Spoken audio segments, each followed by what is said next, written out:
médula espinal y de las vías ascendentes o aferentes también se llama.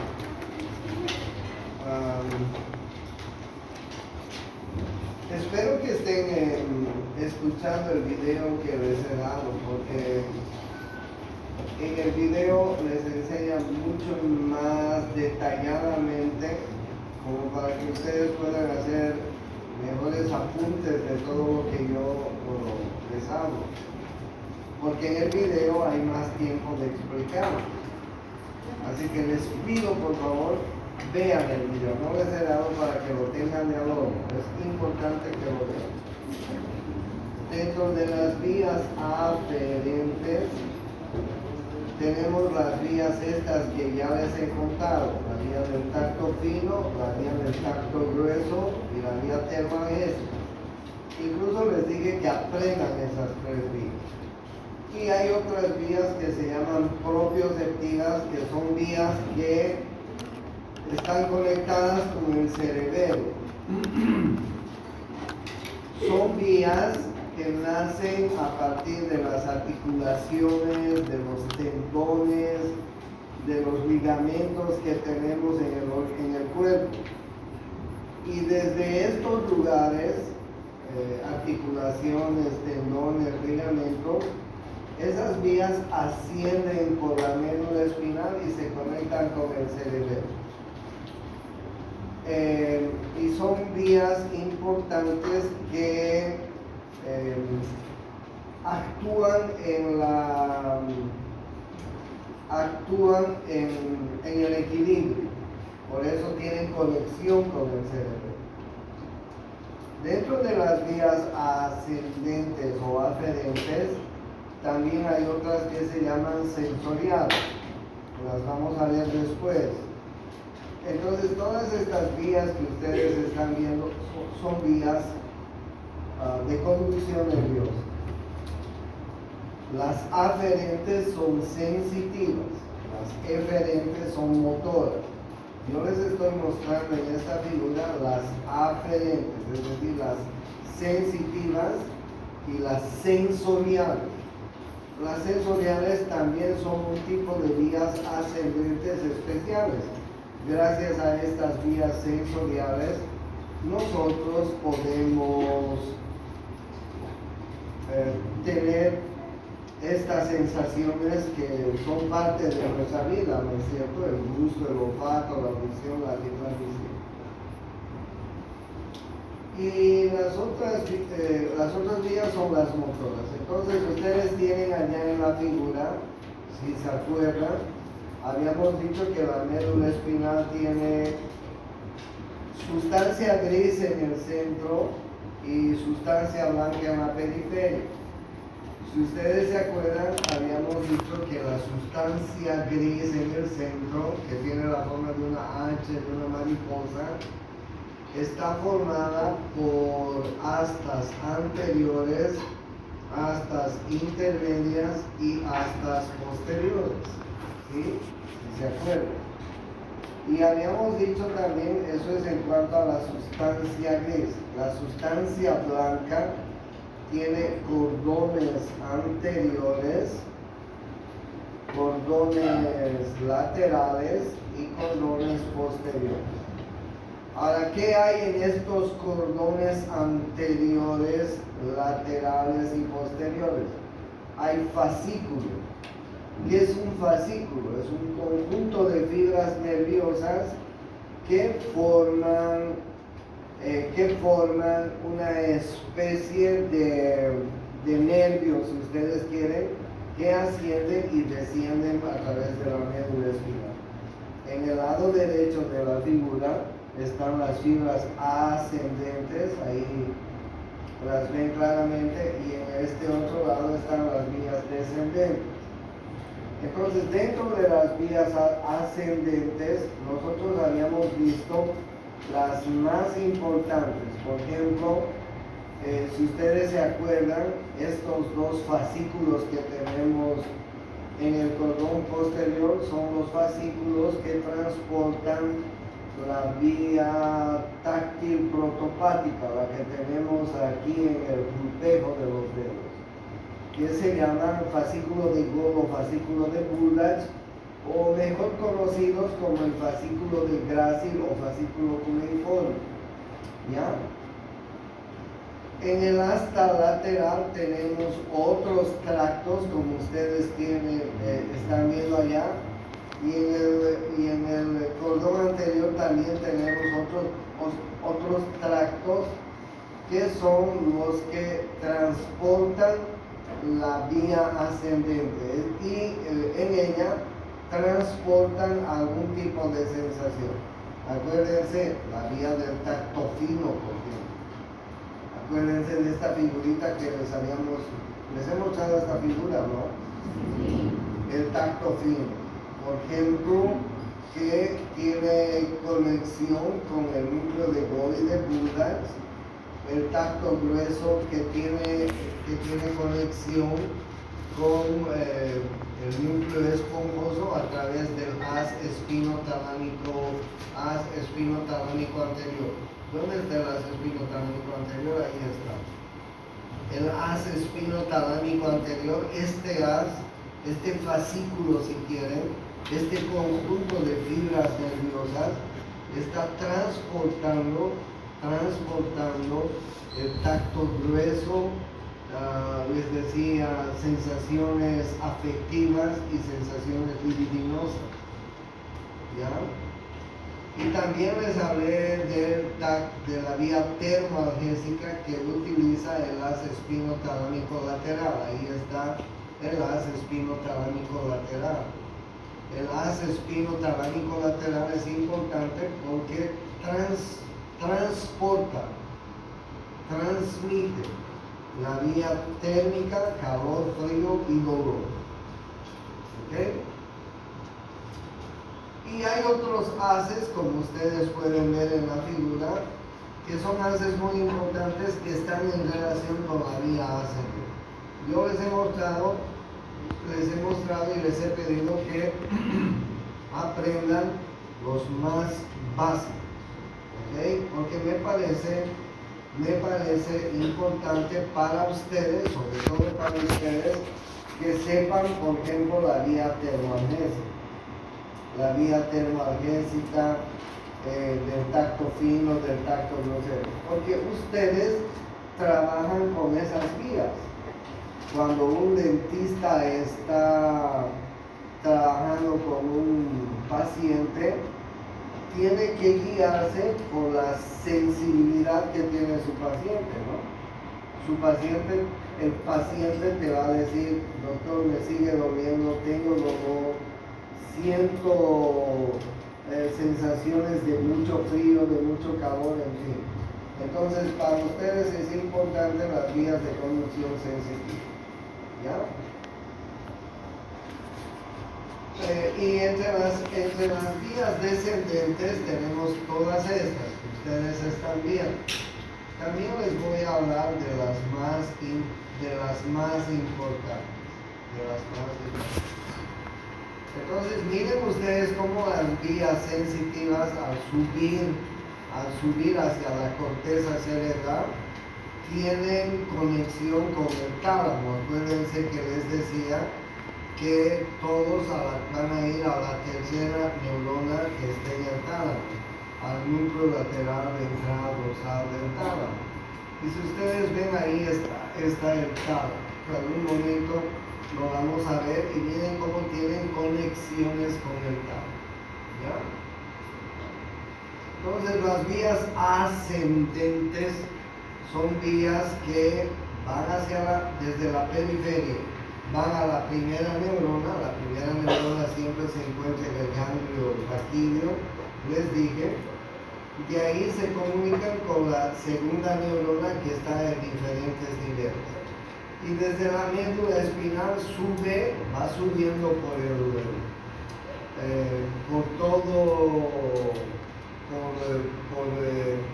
bulbo raquídeo, por la protuberancia, por el mesencéfalo, lo que conocemos con el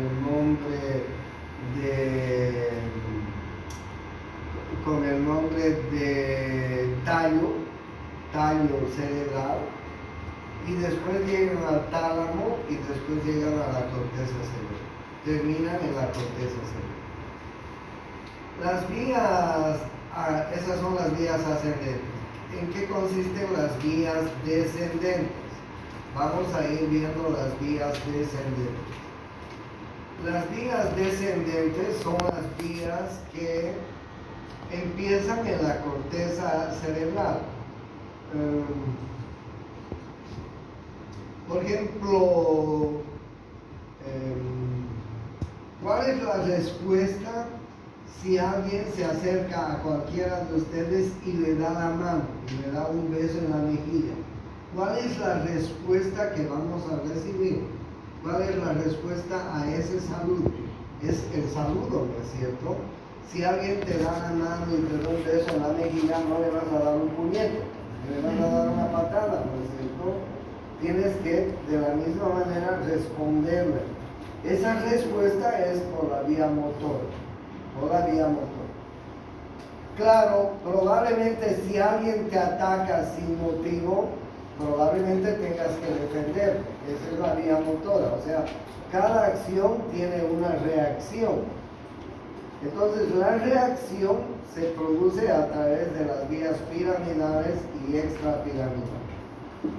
Miren ustedes dónde nace la vía piramidal, es decir, la vía motora. La vía motora. Hasta aquí habíamos visto las vías sensitivas, las más importantes. Ahora vamos a ver las vías motoras.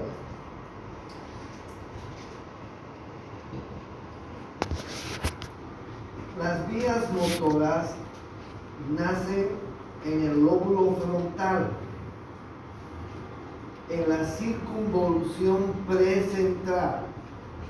No se olviden algo, las vías sensitivas terminan en el lóbulo parietal, en la circunvolución postcentral. Las vías motoras nacen en la circunvolución precentral, en el lóbulo frontal del cerebro, en la corteza del lóbulo frontal. Y desde ahí comienzan a bajar. Miren ustedes cómo bajan la vía córtico-espinal. ¿Por qué se llama vía córtico-espinal? Porque empieza en la corteza cerebral y termina en la médula espinal. ¿Ok?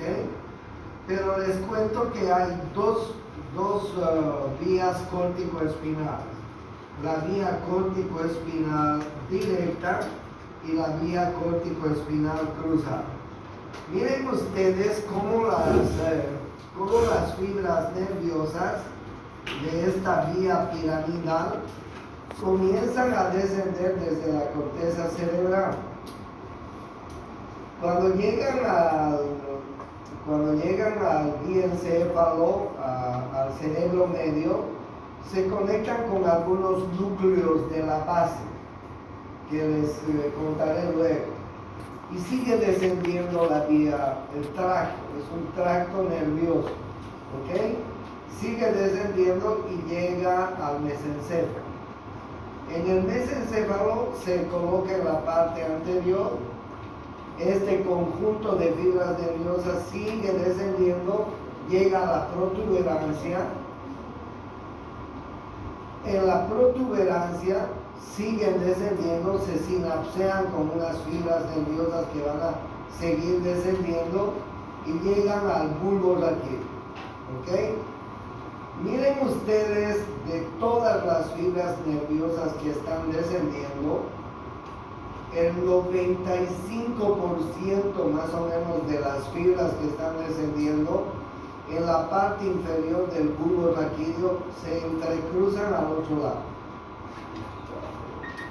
Se entrecruzan al otro lado y van a formar la vía córtico-espinal cruzada.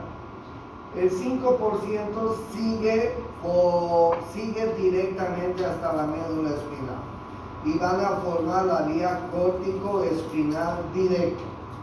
Pero miren ustedes, el 95% de las fibras se han entrecruzado en el bulbo raquídeo han llegado al cordón lateral de la médula espinal, al tracto córtico espinal lateral, entran por el asta anterior a la médula espinal y de ahí se van a la periferia. ¿Okay? Por eso es que nosotros tenemos una reacción motora ante cualquier sensación. Si un niño mete el dedo al enchufe, ¿cuál va a ser la respuesta a esa acción? Retirar la mano. ¿No es así? Ese retiro de mano es la respuesta motora. Ahora, lo que les estoy diciendo es que la respuesta motora comienza en la corteza cerebral. ¿En qué lóbulo? En el lóbulo frontal. ¿En qué circunvolución? En la circunvolución preceptal. Desde ahí, esa vía baja, en la parte media del cerebro, se comunica con los núcleos de la base, llega al tronco encefálico o tallo cerebral, como quieran llamarlo, y en el mesencéfalo va a seguir por el pedúnculo. En la protuberancia va a ser sinapsis con unas fibras que siguen descendiendo, y cuando llega al bulbo raquídeo, el 95% se va a entrecruzar la motora. ¿Ok? Y fíjense qué importante es esto. Si una persona tendría una hemorragia cerebral en este hemisferio, si una persona tendría una embolia cerebral en este hemisferio, si una persona tuviera un tumor cerebral en este hemisferio, si una persona tuviera un accidente vascular cerebral en este hemisferio, ¿dónde sería la parálisis? ¿En el mismo lado o en el lado contrario? En el lado contrario. En el lado contrario. ¿Por qué en el lado contrario? Es decir, si a mí me da una hemorragia cerebral en el hemisferio derecho, voy a tener parálisis en el lado izquierdo del cuerpo. ¿Por qué razón? Porque el 95% de las fibras motoras a nivel del bulbo raquídeo se están entrecruzando hacia el otro lado. Por eso es que la parálisis se va a producir en el lado izquierdo. Cuando ustedes vean a alguna persona que tiene una parálisis o una hemiplegia en el lado izquierdo, es que ha tenido una lesión en el lado derecho del hemisferio. Y viceversa. Si ustedes tienen un paciente con una parálisis en el lado derecho, es que ha tenido una lesión en el hemisferio izquierdo. ¿Y por qué es contralateral? Es contralateral porque a nivel inferior del bulbo raquídeo se produce esta decusación motora. El 95% de las fibras que están descendiendo, el 95% de las fibras se entrecruzan en la parte inferior del bulbo raquídeo y van a formar el tracto córtico espinal lateral. Después entran al asta anterior de la médula y de ahí se van a la periferia. Esa es la vía motora.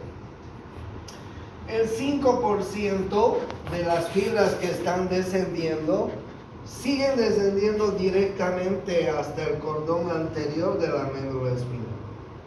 Este se llama el tracto córtico espinal anterior. De ahí entran al cordón anterior de la médula y de ahí salen a la periferia.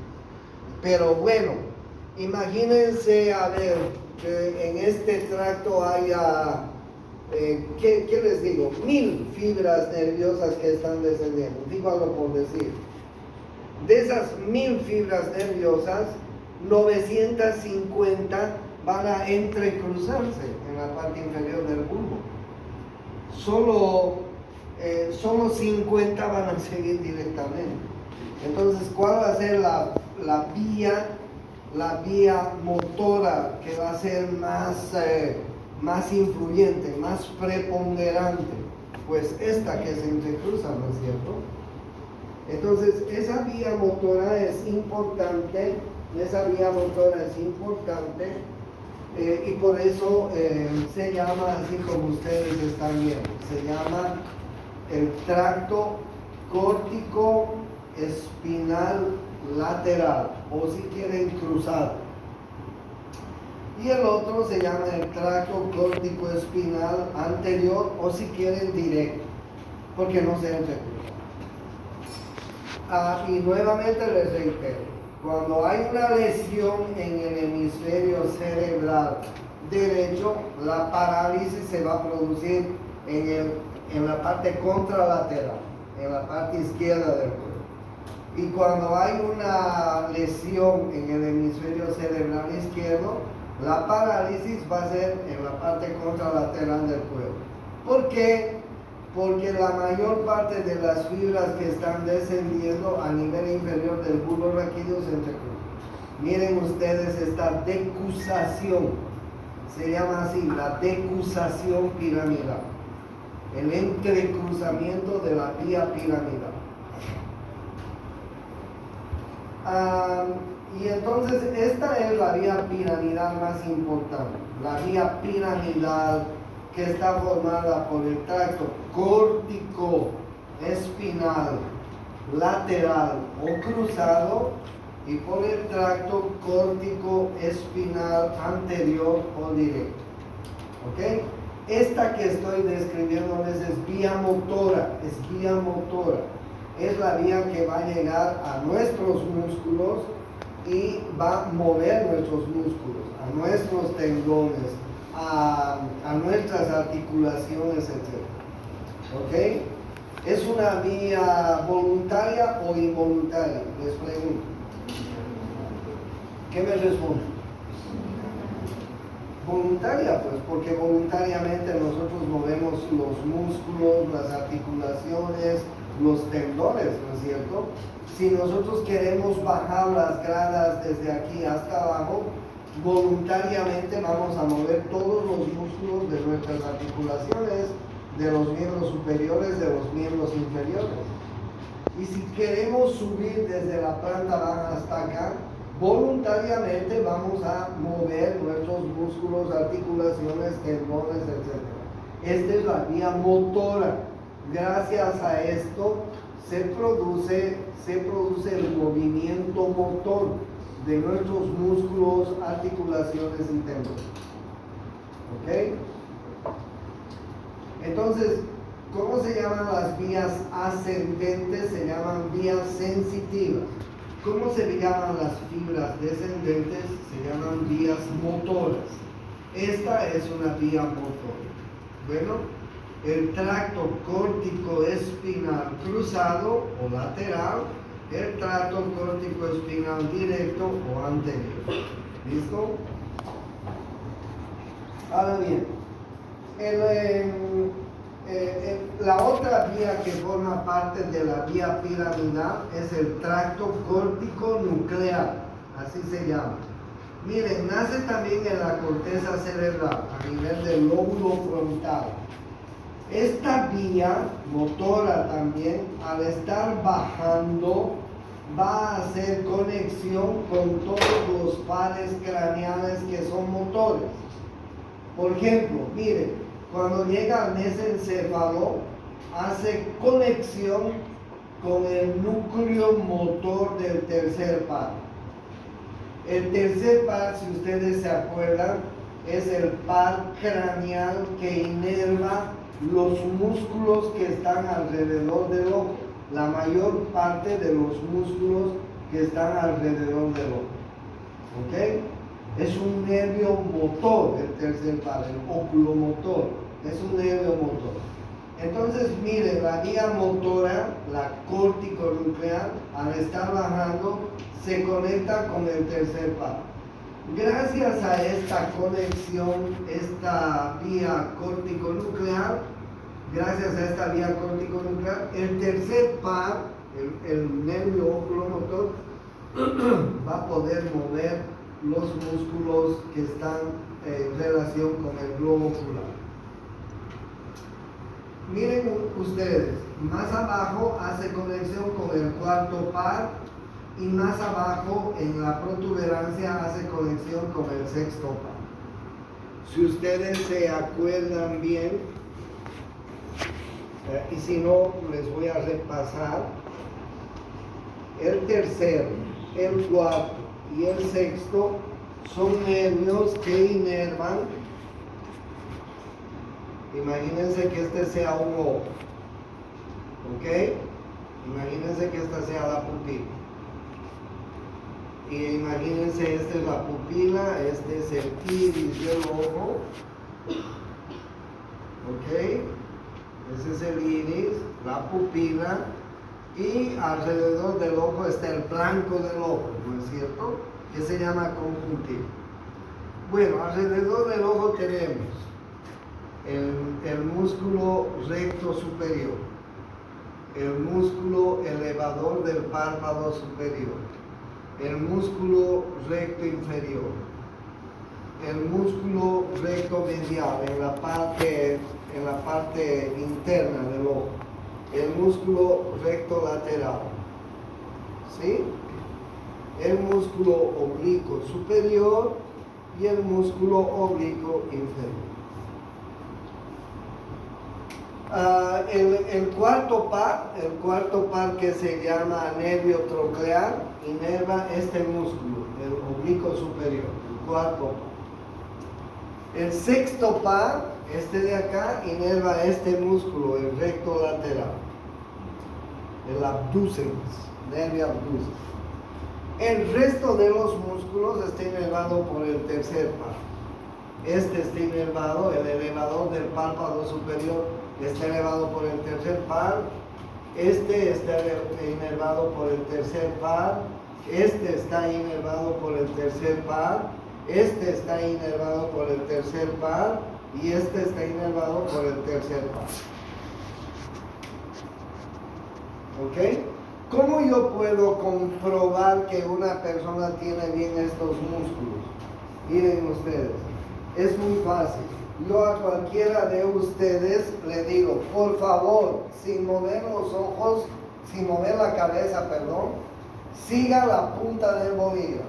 Siga la punta del bolígrafo sin mover la cabeza. Y entonces yo subo el bolígrafo, bajo el bolígrafo, llevo hacia afuera, llevo hacia adentro. Y ustedes pueden ver que mi ojo está moviéndose al ritmo del movimiento de la punta del bolígrafo. Quiere decir que mis músculos motores que están en relación con el globo ocular están en buen estado.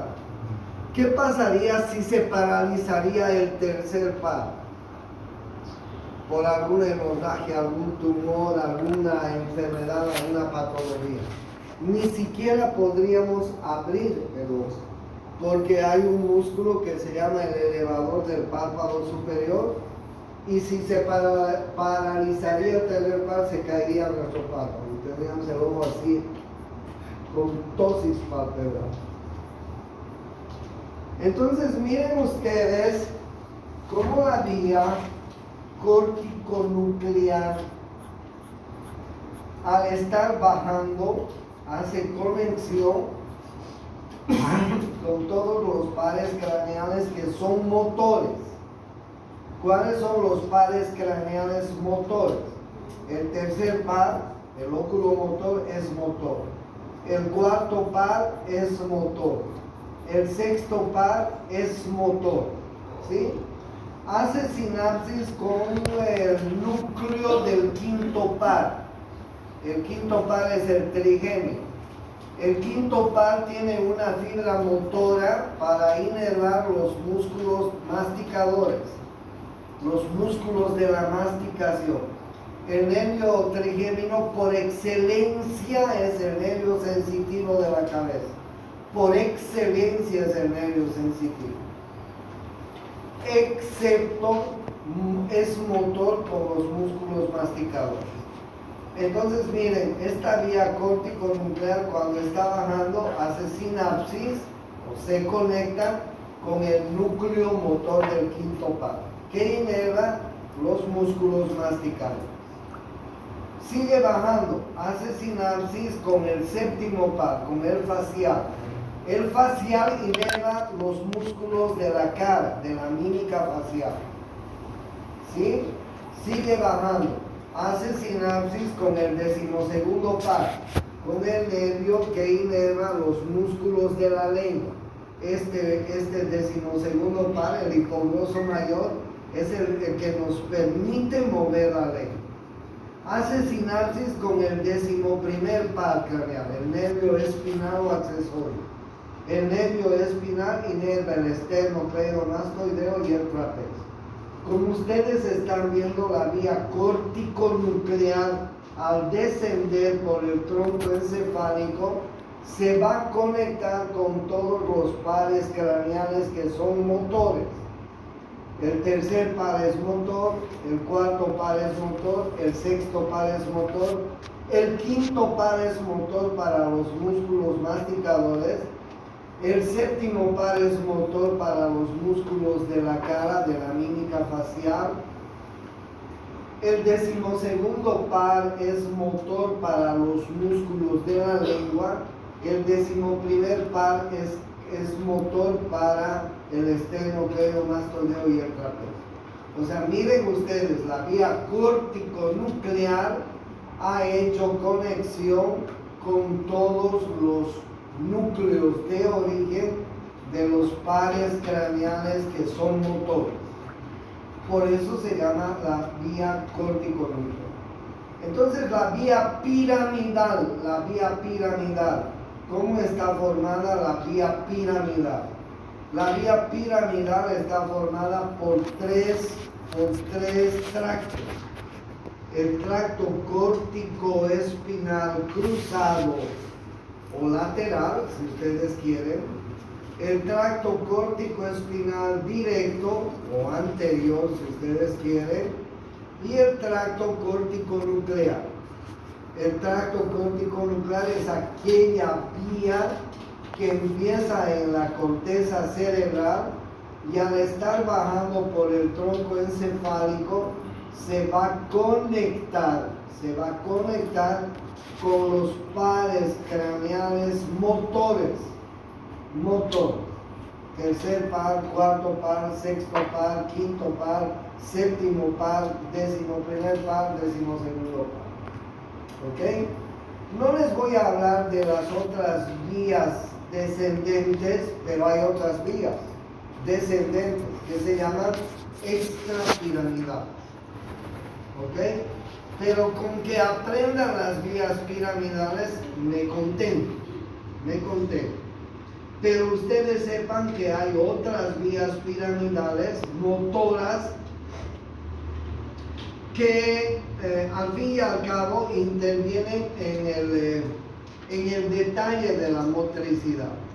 Por ejemplo, imagínense a un odontólogo agarrando esos instrumentos que tienen ahí abajo, agarrando sus frisas, agarrando sus tornos, agarrando sus diferentes materiales para curar un diente. Realmente se necesita mucha habilidad motora, ¿no? Que no todas las personas la pueden tener para poder curar un diente, para poder curar un conducto del diente. O sea, necesitas tener mucha habilidad motora que muchas personas no la deben tener en el mundo. Entonces, fíjense cuánta habilidad tiene que tener un dentista para no equivocarse y para que su paciente salga contento del consultorio y además curado. Entonces, todas estas vías extrapiramidales actúan en la fineza del movimiento motor. ¿Ok? Estas vías piramidales son las más importantes, las que nos permiten mover los músculos, las articulaciones, los tendones, etc. Imagínense un tigre tras un venado. Han debido ver alguna vez en algún video en el Animal Planet la persecución de un tigre, la persecución de un león tras un venado. ¿Se imaginan qué vías motoras más importantes? Porque ustedes están viendo en el tigre y en el venado cómo están moviendo todo su cuerpo. para correr, para perseguir, para escaparse, si quieren, del depredador. Entonces, esa es la vía motora que controla músculos, articulaciones, tendones. ¿Ok? Y esta vía extrapiramidal es la que nos da la fineza de los movimientos motores.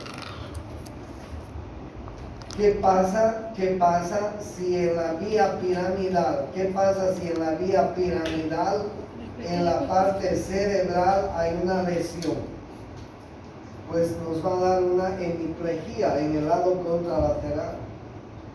Podremos mover nuestra mano, nuestro miembro superior, nuestro miembro inferior, pues no lo podremos hacer. ¿Entienden? Entonces, estas son las vías piramidales. Espero que me puedan entender. Pero a medida que vayamos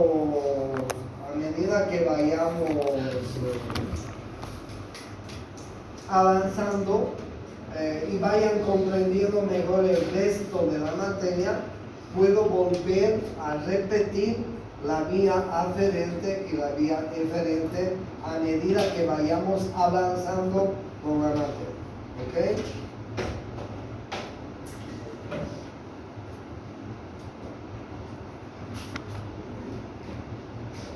Denme un minuto.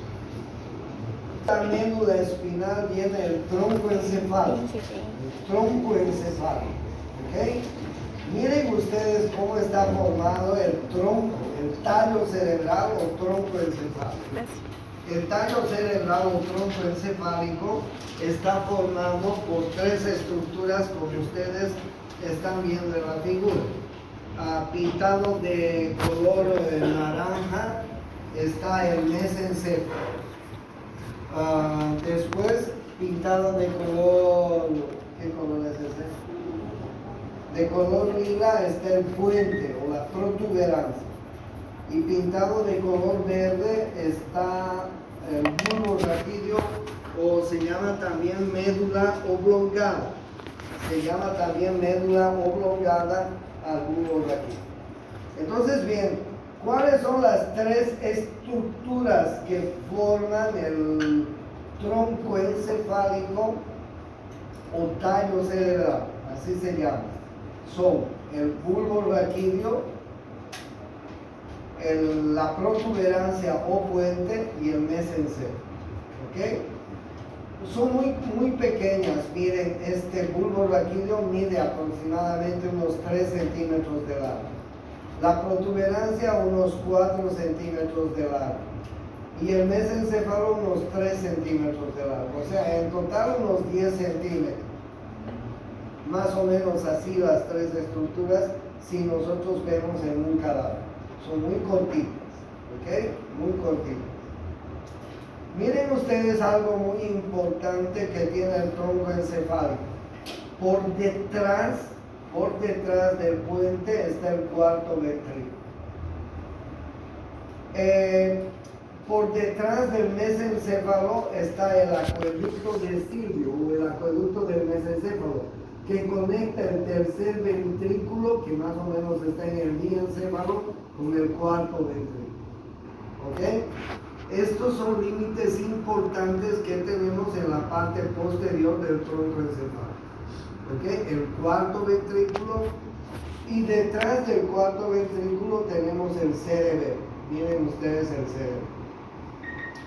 Mesencéfalo, protuberancia, bulbo raquídeo. ¿Ya? Cuarto ventrículo, el acueducto de Silvio o el acueducto del mesencéfalo, que conecta el tercer ventrículo con el cuarto ventrículo, y más atrás todavía el cerebelo. ¿Ya? Si nosotros vemos de frente, anatómicamente el tronco encefálico, nos vamos a encontrar con el mesencéfalo, con la protuberancia y con el bulbo raquídeo. Y cada uno de estos tiene su particularidad, tiene una particularidad. Por ejemplo, miren ustedes, en el mesencéfalo ustedes tienen una especie de de estos muros que tenemos acá, ¿cómo se llama? De esto que está sosteniendo la pared, una columna. Tenemos dos columnas que se llaman los pies del pedúnculo. Este es un pie peduncular, este es otro pie peduncular. Y en el medio tenemos una fosita que se llama la fosita interpeduncular, que está perforada por numerosos orificios para vasos sanguíneos. ¿Ya? En la parte anterior del mesencéfalo no tenemos nada más que los pies pedunculares, que son dos columnas, y la fosa interpeduncular. Miren en la parte posterior del mesencéfalo. En la parte posterior del mesencéfalo tenemos unos núcleos que se llaman los colículos. El colículo superior, los colículos superiores y sus brazos. El brazo del colículo superior. El brazo del colículo superior. Estos colículos superiores y sus brazos están en conexión con la vía óptica. Con la vía óptica. No se van a olvidar. Es pregunta extra. Y debajo de los colículos superiores y sus brazos tenemos los colículos inferiores y sus brazos. Los colículos inferiores y sus brazos. Estos colículos inferiores y sus brazos están comunicados con la vía auditiva. Con la vía auditiva. Bien, nada más tenemos eso anatómicamente, macroscópicamente, si quieren. Porque después vamos a irlos viendo microscópicamente. Entonces, ¿qué vamos a ver en el mesencéfalo en la parte anterior? Dos columnas, que se llaman los pies pedunculares, y una fosita que se llama la fosita interpeduncular. ¿Qué vamos a tener en la parte posterior? Dos colículos superiores, dos colículos inferiores y sus brazos. Los colículos superiores están comunicados con la vía óptica. Los colículos inferiores están comunicados con la vía auditiva. Listo. Hemos terminado el mesencéfalo macroscópicamente. Miren el puente. Miren el puente. El puente, como ustedes están viendo,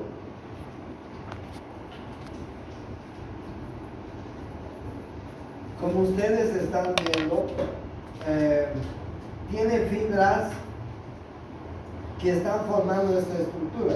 Es un poquito más ancho que el mesencéfalo y que el bulbo aquí. Y el puente tiene fibras que ascienden, fibras que descienden y fibras que van y fibras transversales. ¿Por qué? Porque muchas de las fibras que llegan al puente se van a ir a comunicar hacia atrás con el cerebelo. Y ahí ustedes pueden ver en el puente, en la protuberancia, fibras ascendentes, fibras descendentes y fibras transversales que van y se comunican atrás con el cerebro. Ustedes estarán dando cuenta de que estamos viendo en el tronco encefálico las emergencias de algunos pares craneales, como ustedes están viendo. Por ejemplo, en el puente estamos viendo la emergencia del quinto par, del trigémino. ¿Ok? ¿Qué se llama el surco que separa el puente del mesencéfalo? Miren, aquí hay un surco.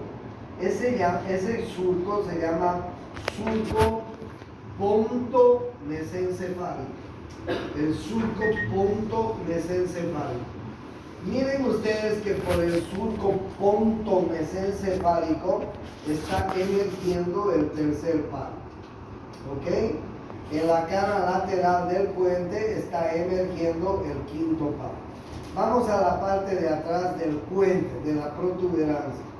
Miren en la parte posterior del puente. tenemos un rombo, una fosa romboidea. Esa fosa romboidea, un hueco si quieren ustedes, que tiene la forma de un rombo.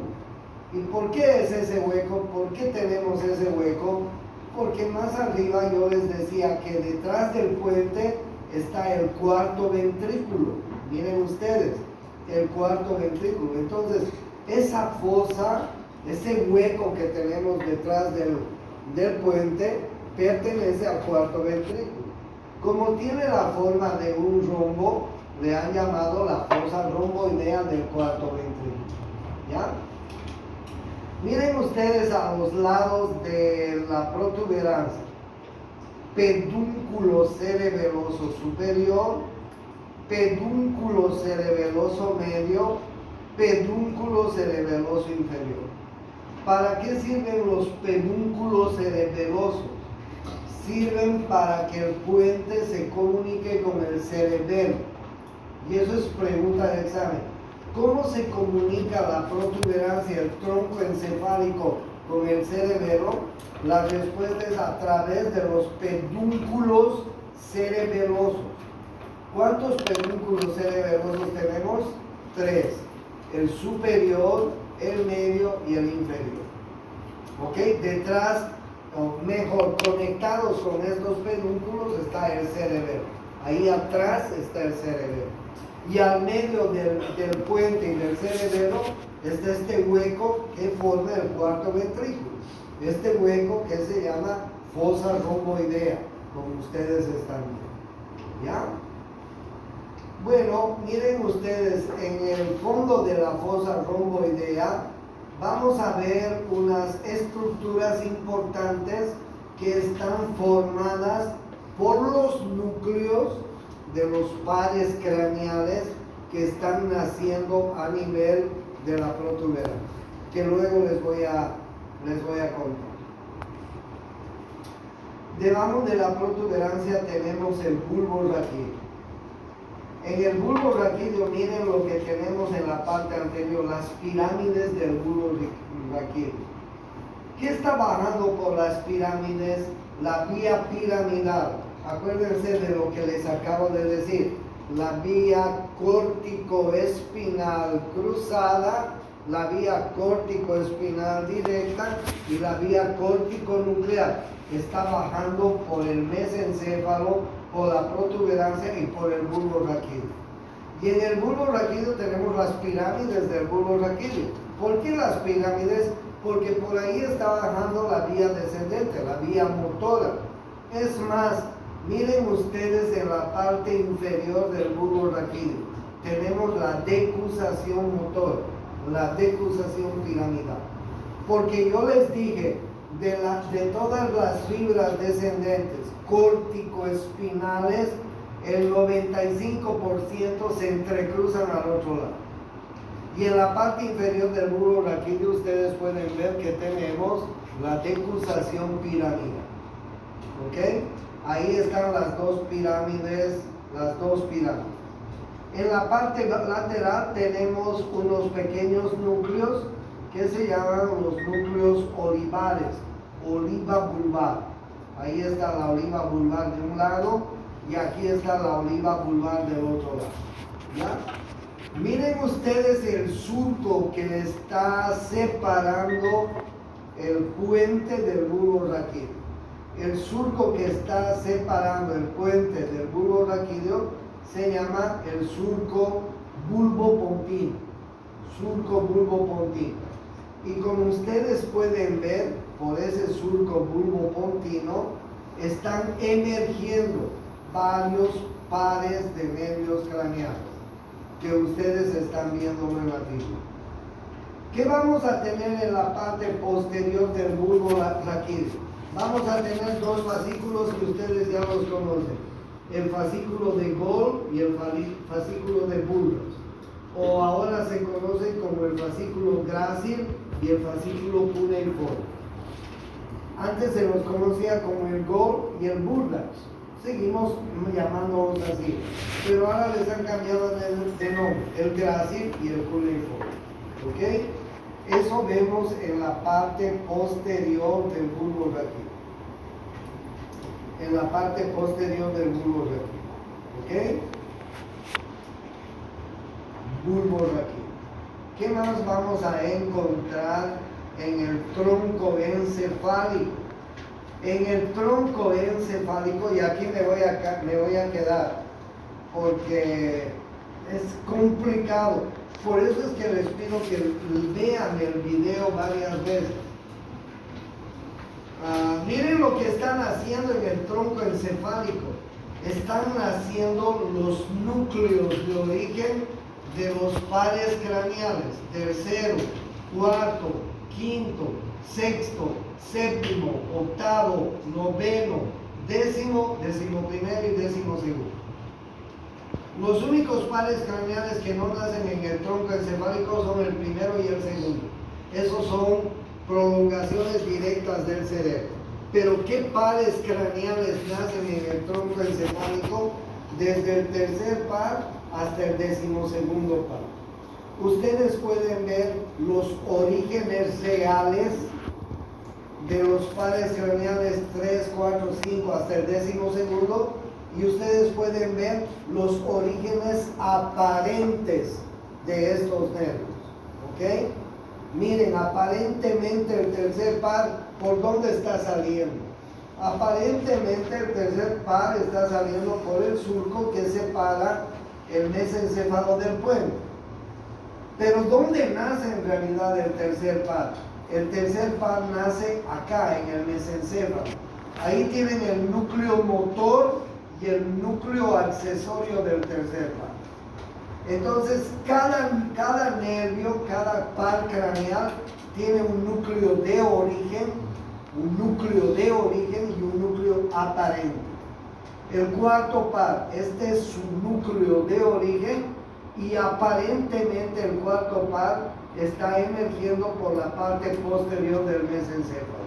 Miren ustedes, aquí está el cuarto par.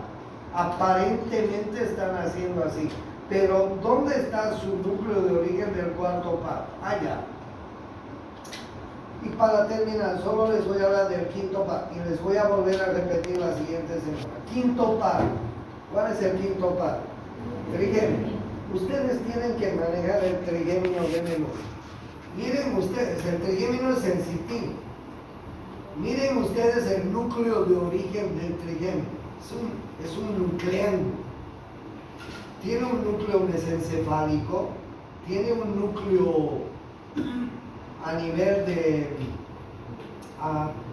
este es mesencéfalo, este es puente, ¿no?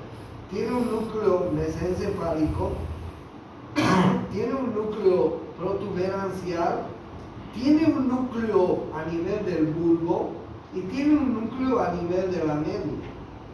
Sí, claro, miren el núcleo de origen del quinto par, imponente, ¿no?